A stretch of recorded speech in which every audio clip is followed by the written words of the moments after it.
નમસ્કાર મિત્રો આપની સાથે હું છું પિનલગીરી ગોસ્વામી। આજના વેધર એનાલિસિસમાં વાત કરીશું આજે તારીખ 28 નવેમ્બરથી લઈને 3 ડિસેમ્બર સુધી ગુજરાતમાં કેવું રહેશે હવામાન।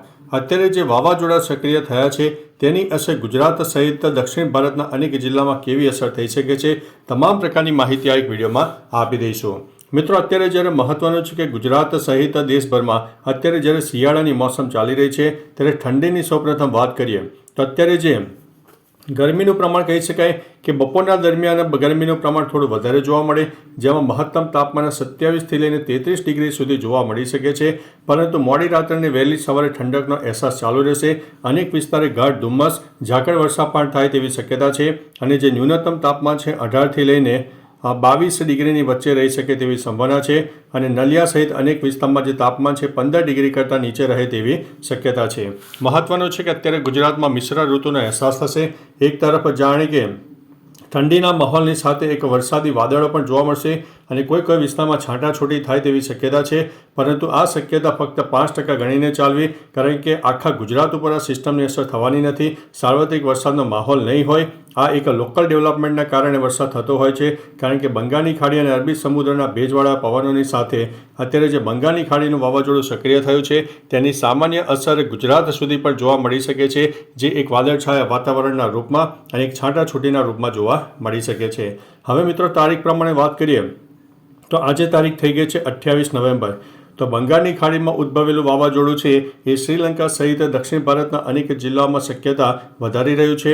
અનેક જિલ્લાઓમાં 80થી લઈને 100 કિલોમીટર પ્રતિ કલાકની ઝડપે પવન ફૂંકાય તેવી શક્યતા છે અને તેનું મેઘતાંડવ શરૂ પણ થઈ ગયું છે। શ્રીલંકા સહિત દક્ષિણ ભારતના અનેક જિલ્લામાં 1થી લઈને 6 ઇંચ જેટલા વરસાદ પણ શરૂ થઈ ગયા છે। મહત્વનું છે કે આ વાવાઝોડું તાકાતવાળું છે, ભારે પવનવાળું છે અને પોતાનામાં જે દરિયાઈ શક્તિ છે તે પણ ઉમેરાઈ ગઈ છે અને તેના લીધે થઈને ભારે વરસાદ થઈ શકે છે, ભારે પવન સાથે નુકસાની પણ થઈ શકે છે।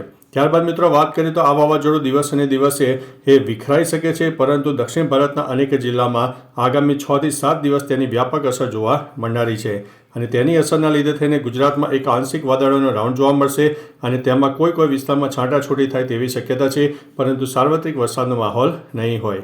ત્યારબાદ મિત્રો તારીખ 29 નવેમ્બરની વાત કરીએ તો 29 નવેમ્બરે વાવાઝોડાની સક્રિયતા વધી થશે। તેનો જે ઘેરાવો છે થોડો મોટો થવા મળશે અને દક્ષિણ ભારતના અનેક જિલ્લામાં તેની વ્યાપક અસર થશે। અનેક જિલ્લામાં 1થી લઈને 6 ઇંચ કરતાં વધારે વરસાદ થાય, એટલે જે તટીય વિસ્તારો છે દક્ષિણ ભારતના અનેક જિલ્લામાં આ વાવાઝોડું લેન્ડ કરશે। અનેક જિલ્લામાં જોરદાર તોફાની પવન ફૂંકાઈ શકે છે। અત્યારે દેશ અને દુનિયામાં કહી શકાય કે 3 વાવાઝોડા એકંદરે સક્રિય થઈ ચૂક્યા છે, પરંતુ મહત્વની વાત છે કે ગુજરાતને જે વાવાઝોડું અસર કર્યું છે તેની અસર આપણે અત્યારે જોઈ રહ્યા છીએ। ત્યારબાદ મિત્રો તારીખ 30 નવેમ્બરની વાત કરીએ તો 30 નવેમ્બરે પણ આ જે વાવાઝોડાની આંખ છે એ કહી શકાય કે બંગાળની ખાડીમાં તો જોવા મળશે, પરંતુ તેની વ્યાપક અસર કહી શકાય કે દક્ષિણ ભારતના અનેક જિલ્લામાં જોવા મળશે અને આગળના દિવસોમાં મધ્ય ભારત સહિત દક્ષિણ અને પૂર્વ ભારતના પણ અનેક જિલ્લામાં વરસાદ જોવા મળી શકે છે। આપણે કહ્યું તે પ્રમાણે મિત્રો આ વાવાઝોડાની અસર આગામી 6 દિવસ આપણને જોવા મળનારી છે। જોઈ શકો છો કે તારીખ 1 ડિસેમ્બરના રોજ પણ આ વાવાઝોડાનું જે ઘેરાવો છે થોડો મજબૂત વધારે બનશે અને દક્ષિણ ભારત સહિત પૂર્વ ભારતના પણ અનેક જિલ્લામાં એક વરસાદી વાતાવરણ સર્જાઈ જશે, નુકસાનીવાળો વરસાદ થશે। ગુજરાતમાં પણ અત્યારે સેટેલાઇટ બેઝના માધ્યમથી નહીં દેખાય કશું, પરંતુ મિત્રો ગુજરાતમાં પણ એક વાદળછાયું વાતાવરણ અને કોઈ જગ્યાએ છાંટાછૂટી થાય તેવી શક્યતા છે। ત્યારબાદ મિત્રો તારીખ 2 ડિસેમ્બરની વાત કરીએ તો 2 ડિસેમ્બરે પણ દક્ષિણ ભારતના અનેક જિલ્લામાં વાવાઝોડાની શક્યતા દેખાઈ રહી છે। અનેક જિલ્લામાં વરસાદી માહોલ સર્જાશે। તેની અસરના ભાગરૂપે થઈને મહારાષ્ટ્ર સહિત ગુજરાતમાં પણ એક વાદળછાયું વાતાવરણ જોવા મળી શકે છે।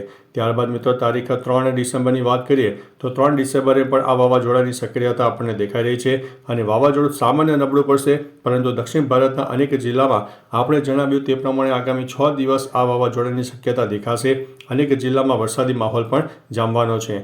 સાથે સાથે ગુજરાત અને તેની આસપાસ ઉત્તર ભારતના ઉત્તરી પટ્ટામાં જે વેસ્ટર્ન ડિસ્ટર્બન્સ સક્રિય થશે તેની ભાગરૂપે થઈને ગુજરાત અને તેની આસપાસના જિલ્લામાં ઠંડીનો માહોલ સર્જાશે, પરંતુ એક વાદળછાયું વાતાવરણ સર્જાય તો થોડો બફારાનો અહેસાસ પણ થઈ શકે અને બપોર દરમિયાન થોડો ગરમીનો અહેસાસ પણ થઈ શકે છે। મહત્વનું છે ટૂંકુને ટચ તો મિત્રો આગામી 6થી 7 દિવસ દક્ષિણ ભારતના અનેક જિલ્લામાં વરસાદી વાતાવરણ, ભારે પવન અને તોફાની પવન સાથે વરસાદ જોવા મળશે. અનેક જિલ્લામાં વ્યાપક વરસાદની શક્યતા છે અને તેની અસરના લીધે થઈને ગુજરાતમાં પણ એક આંશિક વાદળોનો રાઉન્ડ પણ જોવા મળનારો છે. બાકી મિત્રો, તમારા વિસ્તારમાં વાદળછાયું વાતાવરણ કેવું છે? ઝાકળ વર્ષા હોય, ધુમ્મસ હોય અને વરસાદ પણ થયો હોય તો તમામ પ્રકારની માહિતી નીચે કમેન્ટમાં આપજો, જેથી અન્ય મિત્રો પણ જાણી શકે. તો ચાલો મિત્રો, ફરીથી હવામાનની લેટેસ્ટ માહિતી લઈને મળતા રહીશો. ત્યાં સુધી અમને રજા આપશો. નમસ્તે.